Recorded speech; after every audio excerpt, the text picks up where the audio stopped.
Professore, noi oggi qui facciamo questa conferenza programmatica della Confagirato del Veneto per il settore edile, forse in una delle città più brutte d'Italia, Mestre, che avrebbe bisogno proprio di essere rottamata e ricostruita. Questo può essere un piano di sviluppo per un settore, perché invece che costruire si può rimigliorare, abbellire quello che è stato fatto male e in fretta negli anni 50, 30, dipende poi quando sono nate le nostre città. Perché il bel paese è anche il bel paese, però è anche forse il luogo dove molte città sono brutte.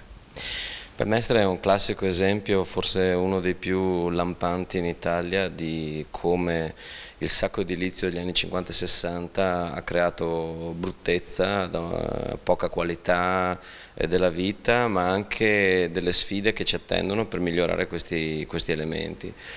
Mestre è una città che da un lato presenta queste caratteristiche, però dall'altro lato presenta anche degli ottimi miglioramenti che in questi anni sono stati fatti dal punto di vista di investimenti, ad esempio sui parchi, sul verde, sulle piste ciclabili. Mestre è una delle città in Italia in cui si usa di più la bicicletta.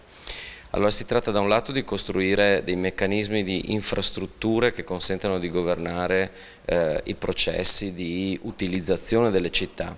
Da un altro lato dobbiamo guardare le strutture, e le strutture sono strutture vecchie, sono delle strutture energivore, noi abitiamo in case che consumano troppo.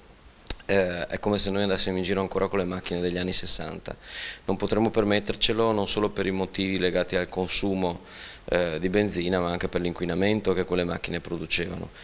Oggi dobbiamo rivedere i nostri modelli di consumo, di uso e di sviluppo. Dobbiamo pensare che la crescita va coniugata, la crescita economica e la rivitalizzazione del settore delle costruzioni va coniugata con l'efficientamento energetico e il miglioramento qualitativo delle nostre città. Quella è la sfida che abbiamo davanti e l'Europa ci dà delle risorse e degli indirizzi per mettere in atto queste politiche. Dobbiamo essere solo capaci noi di cambiare mentalità e farla cambiare le nostre imprese. Qui in Veneto ha funzionato, diciamo, forse meglio che in altri posti d'Italia il piano da casa, che si sta esaurendo, ma potrebbe essere stato, diciamo così, l'abbrivio per uno sviluppo che può continuare. Come la vede lei? Beh, il piano casa in Veneto è stato un successo, è inutile negarlo, è stato un successo che ha avuto come motore principale ovviamente la piccola ristrutturazione da 20-30 mila euro e l'ingrandimento un po' di alcune abitazioni, però è ed era un provvedimento temporaneo.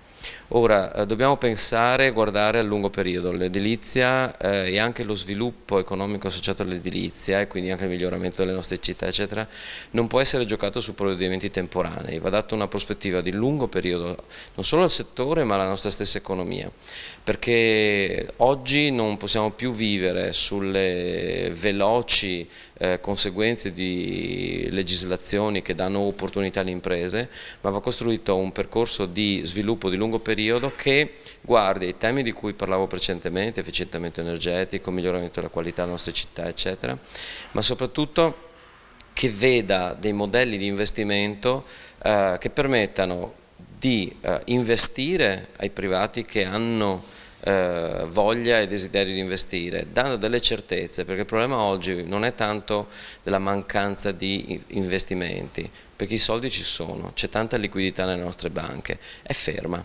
perché? Perché c'è incertezza, perché non c'è una certezza di lungo periodo. Allora oggi abbiamo bisogno di avere un orizzonte di sviluppo traguardato sul lungo periodo e questo è un tema che attiene alla politica.